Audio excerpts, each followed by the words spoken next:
Sir 'Dangal' సినిమాతో ఇండస్ట్రీలో అందరికి బాగా పరిచయమైన ఫాతిమా సనా షేక్ గారి గురించి ఎవరికి చెప్పాల్సిన అవసరం లేదు. అయితే ఆమె మన తెలుగు ఇండస్ట్రీ గురించి కావచ్చు, నిర్మాతల గురించి కావచ్చు, ఒక కామెంట్స్ అయితే చేసింది.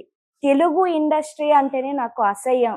ఎందుకు అంటే ప్రతి ఒక్కరిని కూడా కమిట్మెంట్స్ అడుగుతారు. ఈ నిర్మాతలు కావచ్చు, డైరెక్టర్స్ కావచ్చు, ప్రతి ఒక్కళ్ళు కూడాను ఎవరో వరకు ఎందుకు నేను కూడా దీన్ని ఫేస్ చేశాను అంటూ ఆమె కొన్ని వ్యాఖ్యలు చేశారు. సో, దీనిపై మీ ఒపీనియన్ ఏంటి సార్ అసలు? నేను ఫస్ట్ ఏం చెప్తానంటే, హ్మ్.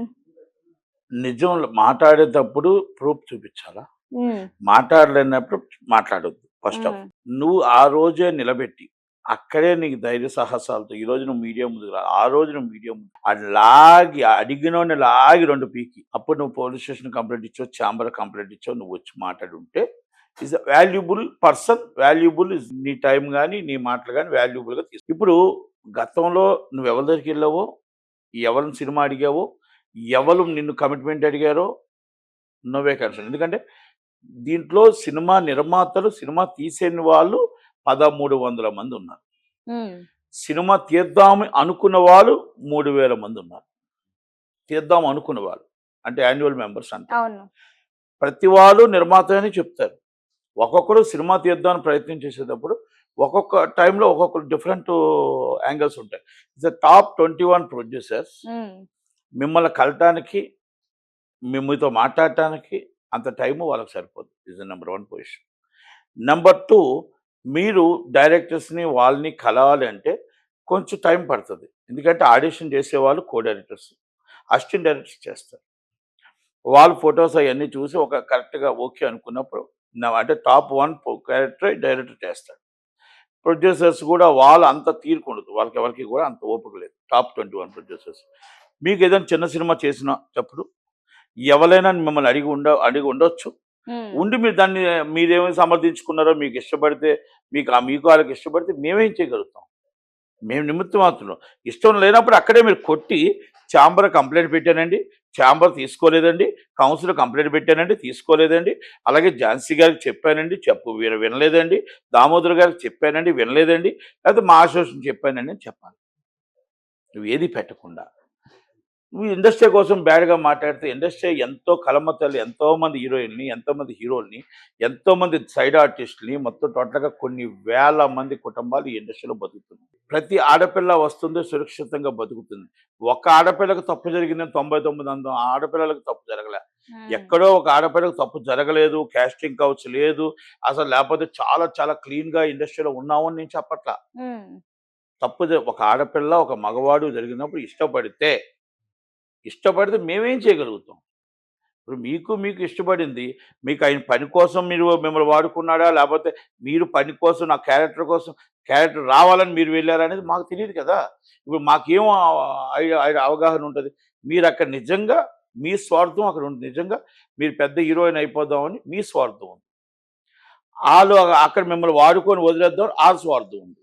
అలాంటప్పుడు మేమేం చేయగలుగుతాం? మీరు ఆ తప్పు జరిగినప్పుడు మీరు కంప్లెయింట్ ఇచ్చుంటే. ఇప్పుడు అమ్మాయి షష్ఠి ఎవరో అమ్మాయి కంప్లెయింట్ ఇచ్చారు. అవును. ఆ రోజు ఆ అమ్మాయి ఏమన్నది? నా మైనర్ కాబట్టి నాకు భయమేసి నేను టాప్ నంబర్ డాన్స్ మాస్టర్ అయిపోదాం అనుకున్నాను కాబట్టి నేనేమి కంప్లెయింట్ ఇవ్వలే. హ్మ్. తర్వాత నేను వదిలించుకుందాం అనుకున్నాను. నేను నా ఇండివిడ్యువల్‌గా నేను బతకటాన్ని నేను వదిలించుకుందాం అనుకుంటున్నాను కాబట్టి నేను కొంతమంది సహాయ సహకారాలతో ఝాన్సీ గారు, సంజయ్ గారు, దామోదర్ ప్రసాద్ గారు అండదండలతో ఒక డైరెక్టర్ గారి అండదండలతో నేను కంప్లెయింట్ ఇవ్వడానికి ముందుకొచ్చాను. నాకు ఈరోజు సపోర్ట్ ఉంది. అందరూ సపోర్ట్ ఉన్నారు కాబట్టి నేను వచ్చా. ఆయన దగ్గర నేను నేర్చుకోలేదు. నన్ను ఆయన వాడుకున్నాడనే టైప్‌లో చెప్పుకొచ్చింది. ఓకే. ఏది నిజం, ఏది అబద్ధం అనేది కోర్ట్ డిసైడ్ చేస్తుంది. అలా మీరు మీరు మీరు ఆ కంప్లెయింట్ మీరు అక్కడ ఇచ్చుండే, మీకు జరిగిన అన్యాయం మీరు ఇండస్ట్రీ మీద మొత్తం అబాండం వేయకండి. ఎవరు ఆ పేర్లు? మిమ్మల్ని ఇబ్బంది పెట్టినోళ్ళు ఎవరు? ఆ పేర్లు కూడా మీరు బయట పెట్టాలి. హ్మ్. పెట్టకుండా మీరు ఇండస్ట్రీ అంటే మీరు నిర్మాతలు అందరిని అవమానించినట్టయింది. హ్మ్. మీరు ప్రొడ్యూసర్ ఇది మన డైరెక్టర్లు అందరిని అవమానించినట్టయింది. హీరోలందరిని అవును. అవమానించినట్టయింది. కనుక దాన్ని పూర్తిగా నేను ప్రొడ్యూసర్ కౌన్సిల్ జాయింట్ సెక్రటరీగా ఖండిస్తూ ఆమెకి నేను ఒకటే చెప్తున్నా, within 3 days hmm. Immediately notice and show cause notice and మా association and chamber of commerce and మా ప్రొడ్యూసర్ కౌన్సిల్ ఇమ్మీడియేట్‌లీ మన దాంట్లో యాక్ట్ చేయకపోయినా కాన్ఫెడరేషన్ ఆఫ్ ఇండియా మొత్తం టోటల్గా ఇండియాలో ఎక్కడైతే మనం ఉన్నామో గిల్లో ఉందో మనం ఇమ్మీడియట్లీ వాళ్ళకి నోటీస్ పంపించి ఆమెని మనకు వివరణ ఇవ్వడానికి అడగండి. వివరణ ఇవ్వకపోతే ఇమ్మీడియట్లీ ఆమెని మన పనిలో నుంచి తీయడానికి మన పూర్తి హక్కులు ఉంటుంది. ఎందుకంటే అవమానపరిచింది, అవును. ఎన్టీఆర్ సంస్థలను అవమానపరిచింది. ఒక్కరి మేమేమో గురించి మాట్లాడినట్టు ఆ, లేదు కదా, మనం industry ఒకరి కోసం మొత్తం. మాట్లాడి ఉంటుంటే ఆ ఉమ్, నేమ్ ఈజ్ బయట పెట్టి ఉంటే ఉమ్, పూనం కౌర్ గారు ఉన్నారు. పూనం కౌర్ గారు త్రివిక్రమరావు గారు నాకు అన్యాయం జరిగింది. త్రివిక్రమ్ గారు కదా, ఎంత పెద్ద హీరో అయినా ఎంత పెద్ద డైరెక్టర్ అయినా as a basic is a complaint immediately in the police station. Basic is complaint and chamber, basic is complaint and మా అసోసియేషన్ నెంబర్ 1. ఉమ్, ఆమె కూడా నేను ఎన్నోసార్లు చెప్పాను, అమ్మాయి కూడా ఆడపిల్లకి, అమ్మ నీకు ఎప్పుడు అండదండలుగా ఉంటారు, నువ్వు అక్కడ ఎంత పెద్ద డైరెక్టర్ అవని ఏమవును, మీరు కంప్లైంట్ ఇచ్చి నా కంప్లైంట్ని యాక్సెప్ట్ చేయలేదు, లేకపోతే నా కంప్లైంట్ చూడలేదు అని పోలీసు వాళ్ళ మీదుగా 4 మంది చెప్తే న్యాయం ఉంది, న్యాయం జరుగుతుంది. మాలాంటి వాళ్ళు ఎవరైనా మాట్లాడగలుగుతాం. నెంబర్ 1. అవును. మాధవీలత గారు జేసీ ప్రభాకర్ రెడ్డి గారు ఏదో అన్నారని చెప్పేసి బాధపడ్డారు, కంప్లైంట్ చేసి ఆమె ఆయన సారీ చెప్పాడు, పాపం పెద్ద ఆయన సారీ చెప్పాడు. ఓకే, మేబీ అది ఒక పొలిటికల్లో వాళ్ళకి ఏదో సంథింగ్ జరిగింది, కాకపోతే అనుకోకుండా జరిగిన సిచ్యువేషన్, ఒక ఆవేశంలో చెప్పాను ఆయన కూడా చెప్పారు. అయితే ఆమె ఏం చేసింది, ఇస్ డైరెక్ట్ కంప్లైంట్ మా అసోసియేషన్. Yes. కంప్లైంట్ మా అసోసియేషన్కి ఇచ్చింది. శివబాలాజీ గారు మాట్లాడారు. ఇమీడియట్లీ దాని మీద నేను విష్ణు గారికి పంపిస్తాను, విష్ణు గారు పంపించి దాని మీద యాక్షన్ తీసుకుంటా ఉన్నారు. అంటే ఆమె వచ్చి మీకు రూల్ ప్రకారం కంప్లైంట్ ఇచ్చింది.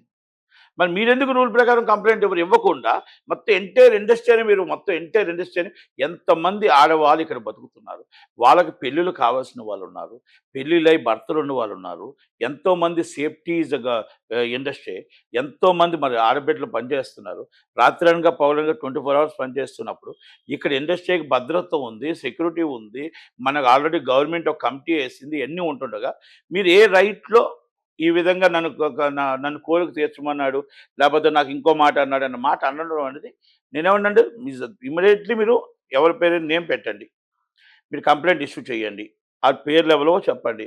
నిజంగా సినిమా ఇండస్ట్రీలో ఉంటే వాళ్ళ మీద యాక్షన్ తీసుకోవడానికి ఇమ్మీడియట్గా మనకి కేసు పెట్టడానికి పోలీస్ స్టేషన్ పెట్టండి, మాకు కూడా పెట్టండి, మాట్లాడుతాం. లేనప్పుడు ఇమీడియట్లీ మీ మీద సారీ అపాయాలు చెప్పండి, అంటే తెలుగు ఇండస్ట్రీకి సారీ చెప్పండి, సౌత్ ఇండస్ట్రీకి సారీ చెప్పండి, మీరు సోకాజీ నోటీస్ తీసుకోవాల్సిందిగా ఇమీడియట్లీ నేను సోకాజీ నోటీస్ ఇవ్వాలి అని నేను రేపు ఈసీలో కూడా దాని మీద చర్చిస్తాను.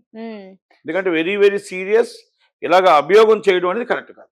నిజంగా సార్, మీరు అన్నది కూడా పాయింటే. నేనేమన్నా, నీకు ధైర్యం ఉంటే ఆడపిల్లవైతే నీకు నాకు నా మానం ముఖ్యం, నా ప్రాణం ముఖ్యం, ఇలాంటి వాడు ఇస్తే ఏంటి ఇవ్వకపోతే ఏంటి అని ఇప్పుడు మీరు అన్నారు కదా, సౌత్ ఇండియా అంటే నాకు భయం, తెలుగు ఇండస్ట్రీ, ఆ రోజు నువ్వు అడిగిన ఎదవని చెప్పుతో కొట్టుంటే ఒక ఆడబిడ్డగా అందరూ కూడా చాలా ఎంతో ఎంకరేజ్ చేసి ఆడబిడ్డగా ఒక పలానా వాడిని చెప్పుతో కొట్టి నువ్వు మీడియా పిలుచుంటే, ఆహా వీరనారిలో నిల్చున్నావు, మగ ఆడపిల్ల ధైర్యంగా నిల్చుంది, ఆ ధైర్యానికి ప్రాణానికి తెగించి నిలబడ్డావమ్మా అని చెప్పొచ్చు.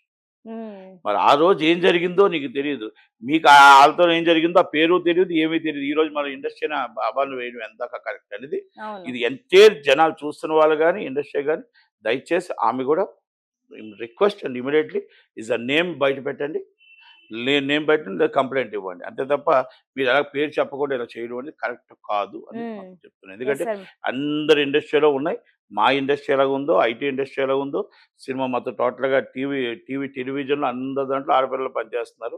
అందరికీ ఎక్కడున్న ప్రాబ్లమ్స్ అక్కడ ఉంటాయి. ఆ ప్రాబ్లమ్ని మనం ఎదుర్కోవడానికే సిటీఎంస్ ఉన్నాయి, ఆ ఎదుర్కోవడానికే ఛాంబర్స్ ఉన్నాయి, ఎదుర్కోవడానికే పోలీస్ డిపార్ట్మెంట్లు ఉన్నాయి, ఎదుర్కోవటానికి ఆడపిల్లలకు చెప్పులు కూడా ఉన్నాయి, అది కూడా గుర్తుపెట్టుకోండి. ఓకేనా, ఆడపిల్లలకు చెప్పులు కూడా ఉన్నాయి. ఎదిరించడానికి నిన్ను కాపాడటానికి అందరూ క్రూరులు కాదు, మిమ్మల్ని కాపాడటానికి కూడా చాలా మంది ఉన్నారు. అది గుర్తుపెట్టుకోవాలా. ధైర్యమే సాహసి. బయట మనం జాబ్ చేయడానికి ఎందుకు వచ్చాము, ఆ జాబ్ చేయడానికి వచ్చేటప్పుడే మన ధైర్యంగా ముందుకు వచ్చి ప్రతిదాన్ని ఎదుర్కోగలిగితేనే జాబ్ చేయాలి. లేదనుకుంటే ఇంట్లో కూర్చొని వైఫ్గా బతకాలి. Is the